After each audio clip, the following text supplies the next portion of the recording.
Oke, kita belajar lagi matematika wajib kelas 10. Nah, kali ini topik kita adalah tentang fungsi kuadrat dan sifat-sifatnya. Tapi sebelum kita masuk dalam fungsi kuadrat, kita review dulu materi sebelumnya. Materi sebelumnya kita sudah belajar tentang nilai fungsi, produk himpunan, dan sifat-sifat fungsi. Tapi kita akan fokus kepada nilai fungsi saja, karena nanti ini akan sangat berperan sekali ke dalam fungsi kuadrat dan sifat-sifat fungsi kuadrat. Oke, nilai fungsi itu adalah ketika nilai domain atau asal itu dipetakan dengan relasi tertentu. Nah, misalnya kita punya sebuah fungsi. Nah, kita bisa fungsi itu dimisalkan sebagai fx, ya, f sebagai function. Kemudian fx-nya misalnya 3x tambah 5. Oke. Nah, kemudian diberikan domainnya atau daerah asalnya x sama dengan 2. Berarti berapakah nilai fungsinya? Nilai fungsi artinya adalah domainnya ini, nilai dari domain dimasukkan ke dalam relasi di fungsinya atau persamaan fungsinya. Jadi kita bisa tulis menjadi seperti ini. F buka kurung 2, oke, sama dengan 3x tambah 5. Oke. Nah, berarti F2 nya berapa?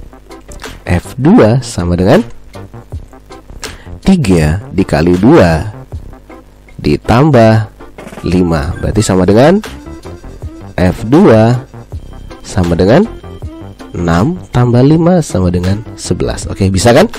Jadi tinggal masukin saja nilai domainnya atau x-nya ke dalam fungsinya. Oke. Nah, fungsi itu nanti bisa umumnya bentuknya fx sama dengan sekian-sekian atau y sama dengan sekian-sekian atau gx sama dengan sekian-sekian atau hx. Nah, itu tergantung itunya, tergantung simbolnya, dan kita bebas menentukannya. Oke. Nah, kita akan masuk materi hari ini adalah tentang, kita mulai dengan persamaan kuadrat dan fungsi parabola. Oke. Persamaan kuadrat dan fungsi parabola ini adalah satu hal yang sama. Nah, untuk persamaan kuadrat itu selalu bentuknya adalah berbentuk parabola. Tapi kita lihat dulu bentuknya, ya. Bentuk persamaan dari persamaan kuadrat adalah ax kuadrat tambah bx tambah c. Jadi kita bisa lihat di sini bentuk umumnya adalah seperti ini.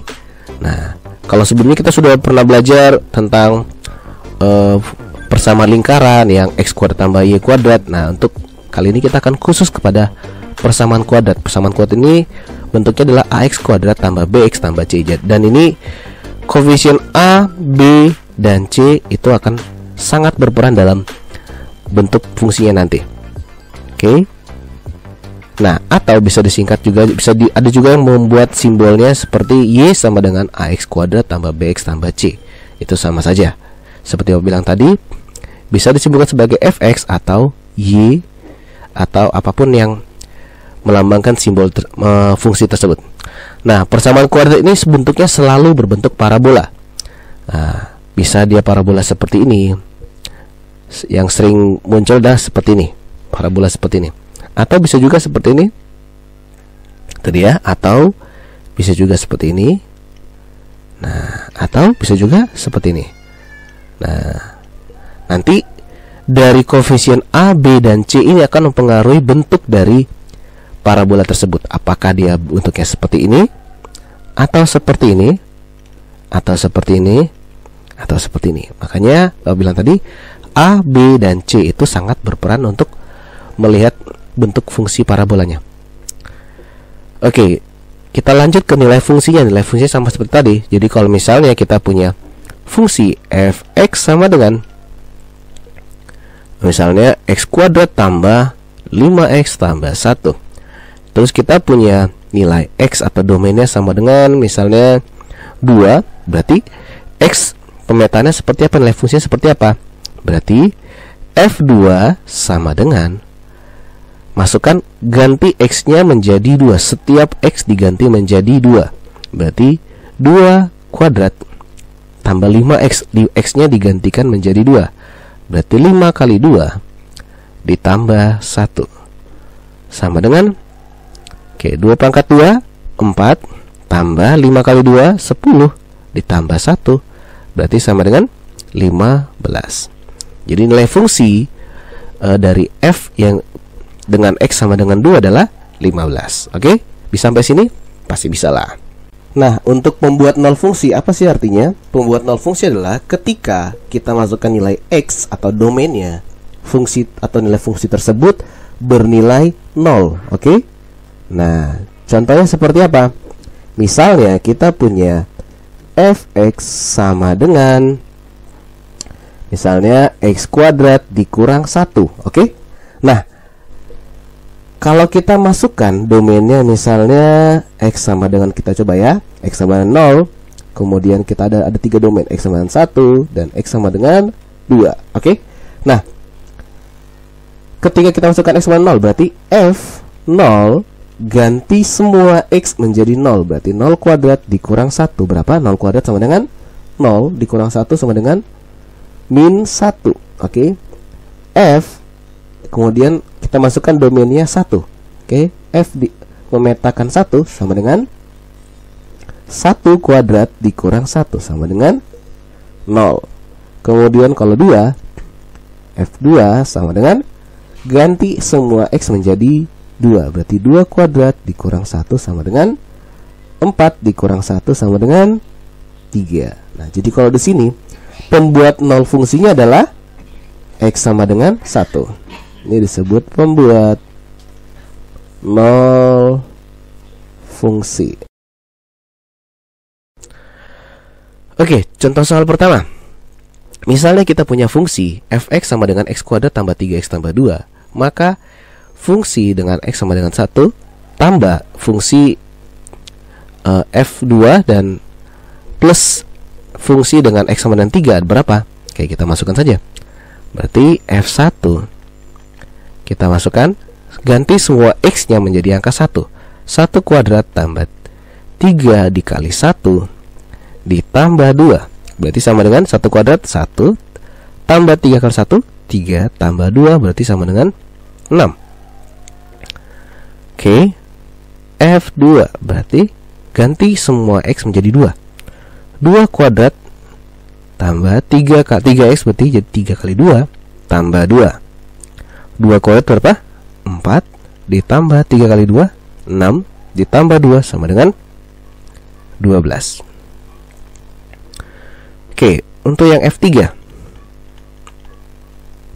berarti x kuadrat ganti jadi 3 kuadrat tambah 3 kali 3 tambah 2 sama dengan 9 ditambah 9 tambah 2 sama dengan 20. Berarti F1 tambah F2 tambah F3 sama dengan 6 ditambah 12 tambah 20 sama dengan 6 tambah 12, 18 tambah 20 berarti 38. Oke, bisa? Bisa pastinya. Oke, itu dia contoh soal nomor 1. Nah, sekarang kita lanjut ke materi berikutnya tentang sifat-sifat fungsi kuadrat. Oke, yang pertama tentang keterbukaan. Ini bukan keterbukaan sifat orang ya, bukan. Tapi inilah sifat dari fungsi kuadrat. Nah, sifat keterbukaan pada fungsi kuadrat itu terbagi dua, yaitu terbuka ke atas dan terbuka ke bawah. Oke, terbuka ke atas itu seperti kurvanya berbentuk seperti ini. Dia terbuka gini. Dan yang berikutnya dia berbentuk seperti ini. Jadi lengkungan yang menghadap kemana? Kalau dia lengkungan menghadap ke atas berarti dia namanya terbuka ke atas, dan kalau lengkungan yang menghadap ke bawah berarti dia dinamakan terbuka ke bawah. Oke, nah sifatnya bagaimana? Bagaimana sih cara menentukan apakah fungsi tersebut terbuka ke atas atau terbuka ke bawah? Apa kita harus menggambarnya? Nah, tidak. Kita bisa menentukan sifatnya dengan cara melihat koefisiennya.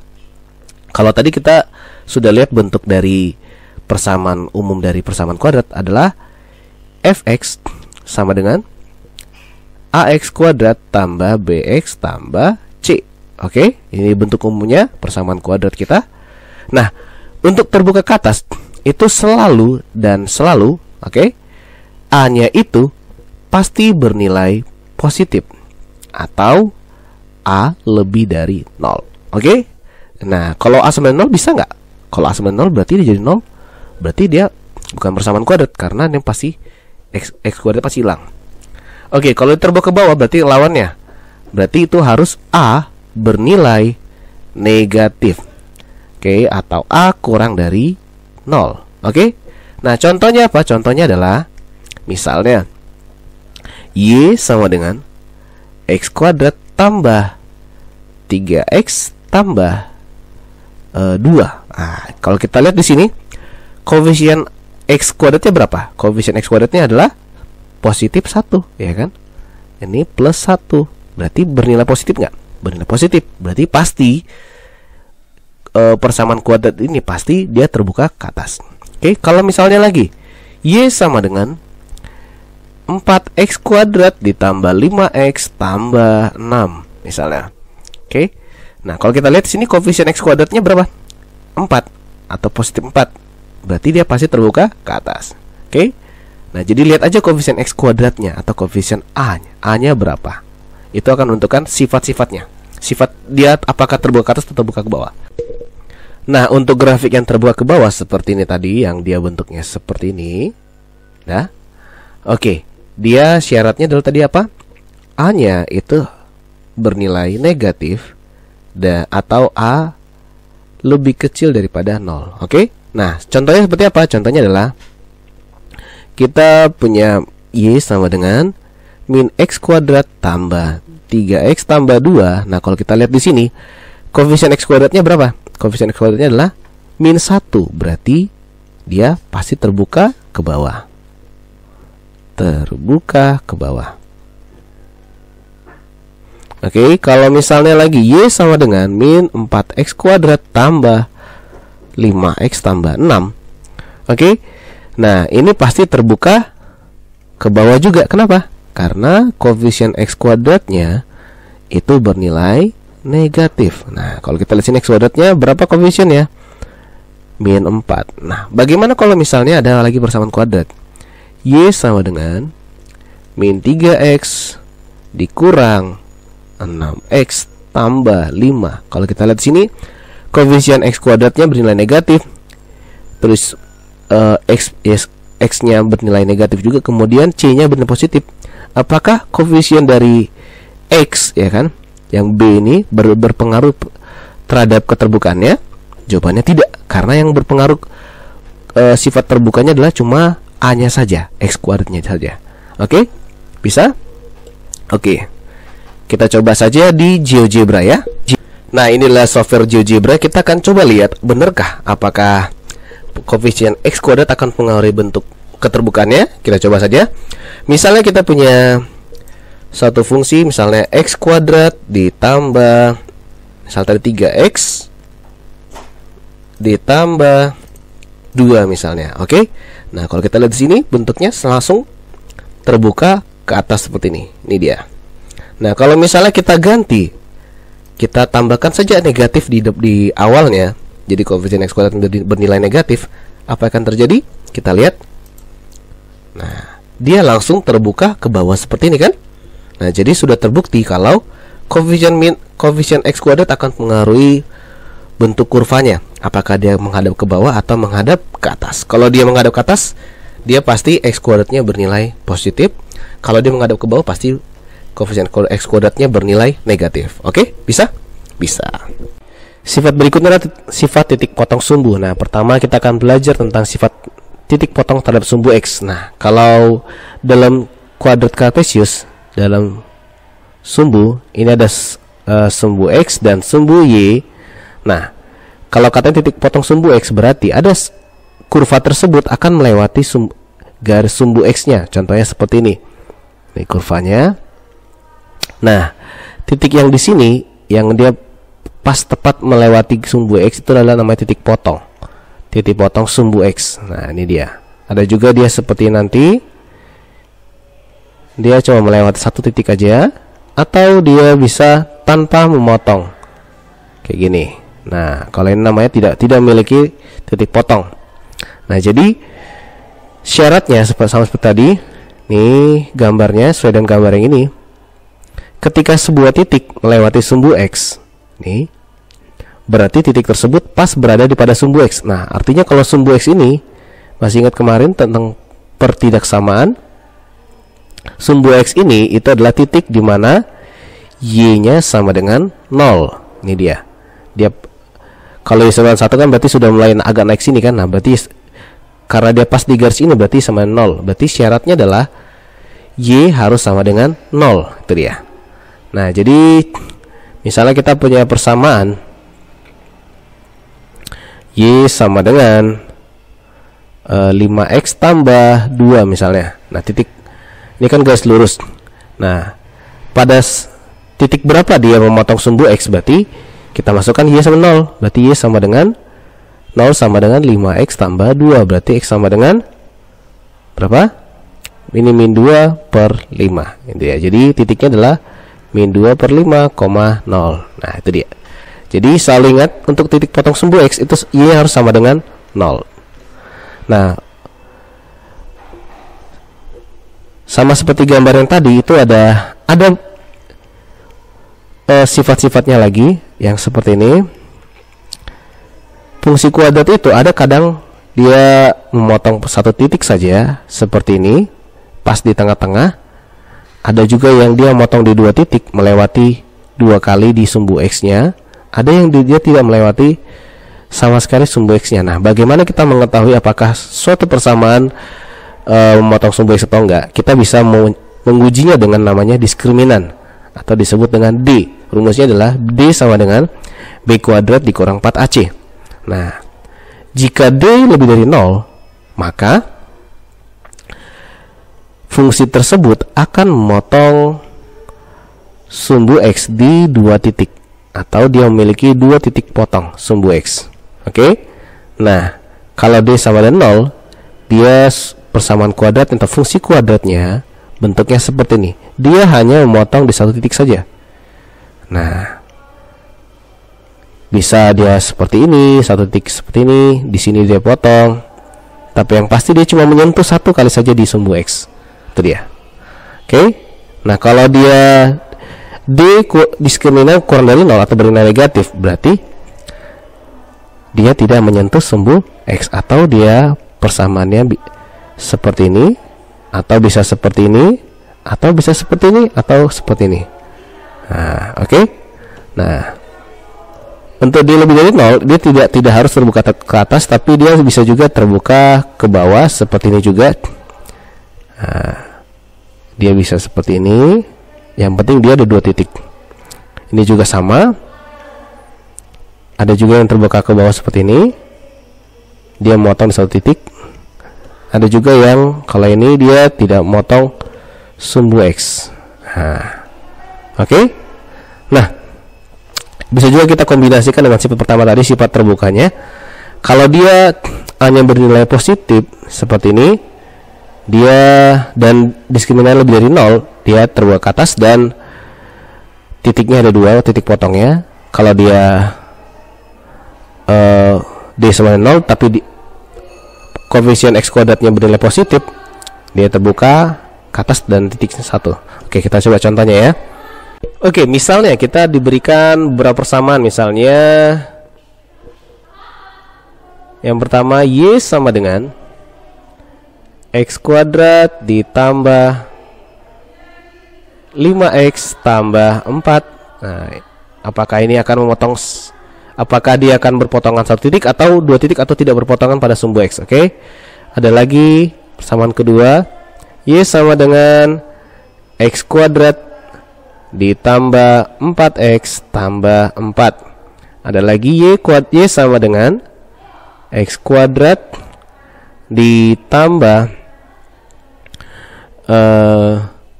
6X ditambah 1 misalnya. Oke. Nah, kita lihat apakah satu lagi, ada tambah satu lagi, misalnya 4X kuadrat ditambah X ditambah 5 misalnya. Oke. Ini tuh bikin 2X aja ya. Oke, udah. Sekarang kita uji ya. Yang pertama, D-nya adalah B kuadrat dikurang 4AC. Berarti B-nya berapa?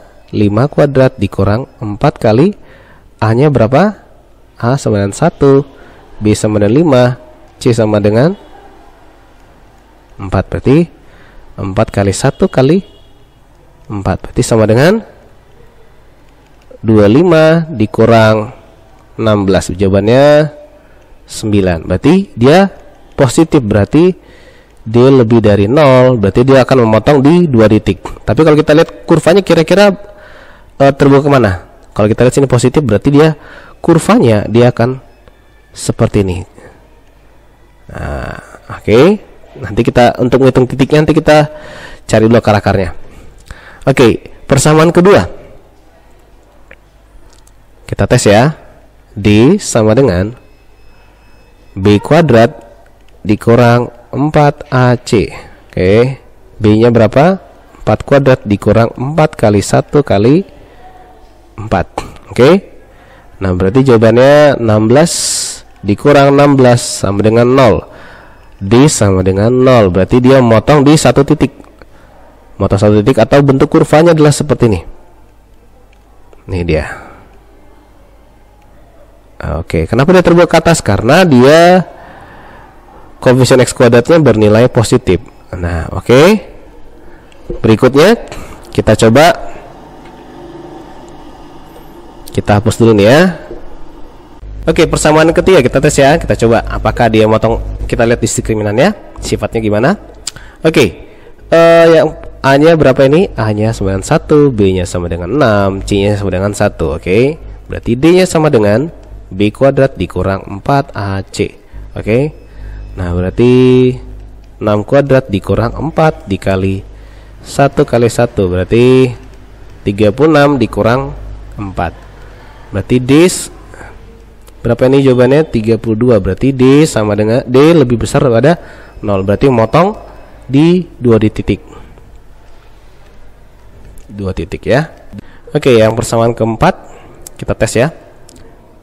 A-nya sama dengan 4, B-nya sama dengan 2, C-nya sama dengan 5. Berarti B kuadrat dikurang 4AC. B kuadratnya berarti 2 kuadrat dikurang 4 dikali 4 dikali 5. Berarti berapa? 4 dikurang 16 kali 5 berarti 80. Berarti min 76. Berarti D kurang dari 0 atau dia tidak memotong sumbu X, tidak memotong sumbu X. Nah, jadi dengan diskriminan kita bisa menentukan apakah dia memotong sumbu X atau enggak dengan tanpa kita menggambarnya. Oke, kita lanjut ke titik potong pada sumbu Y.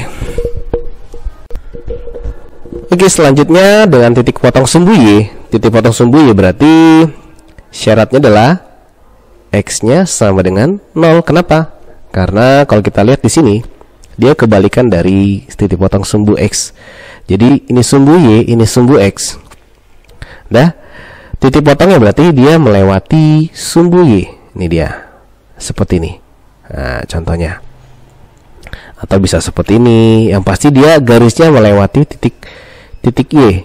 Nah, titik Y ini kalau kita lihat itu adalah titik X sama dengan 0. Ya kan? Karena kalau X sama dengan 1 di sini dia kan. Ini sumbunya misalnya ini kan X. Ini 1, 2, 3 dan seterusnya. Nah, di sini berapa? 0. Berarti ketika dia memotong sumbu Y, nih, berarti dia berada di segaris dengan sumbu Y. Sumbu Y ini adalah garis di mana X-nya sama dengan 0. Makanya syaratnya adalah X sama dengan 0, harus sama dengan 0. Nah, setelah X sama dengan 0, kita tahu ada lagi syaratnya untuk menentukan di mana sih posisi titik potong sumbu Y-nya. Oke, kalau misalnya C-nya sama lebih dari 0, itu dia pasti akan memotongnya grafik fungsi kita, dia akan memotongnya di atas titik 0,0 di sini. Bisa seperti ini. Nah, atau dia bisa seperti ini. Lakukan di atas ini, atau dia bisa seperti ini. Nah, yang pasti titik potongnya pertemuannya itu ada di atas 0,0. Oke, bisa? Nah, ada lagi yang dia C sama 0. Artinya contohnya Y sama dengan X kuadrat. Nah, kalau X sama X kuadrat berarti bentuknya seperti apa? Begini bentuknya. Nih, yang kita pelajari sebelumnya. Kalau Y sama dengan X kuadrat berarti bentuknya seperti ini. Dia pas di tengah-tengah seperti ini. Nah, oke. Nah, Terus bagaimana kalau C sama 0? C sama 0 berarti grafik fungsi kita dia akan memotong pas di titik 0,0. Dia bisa seperti ini. Nah, pas di 0,0, atau bisa juga dia seperti ini. Nah, jadi titik puncaknya di bawah sini, tapi dia titik potongnya selalu di 0,0. Nih dia. Atau bisa juga dia seperti ini. Grafiknya terbuat ke bawah. Nah, tapi dia perpotongannya di sini. Bisa?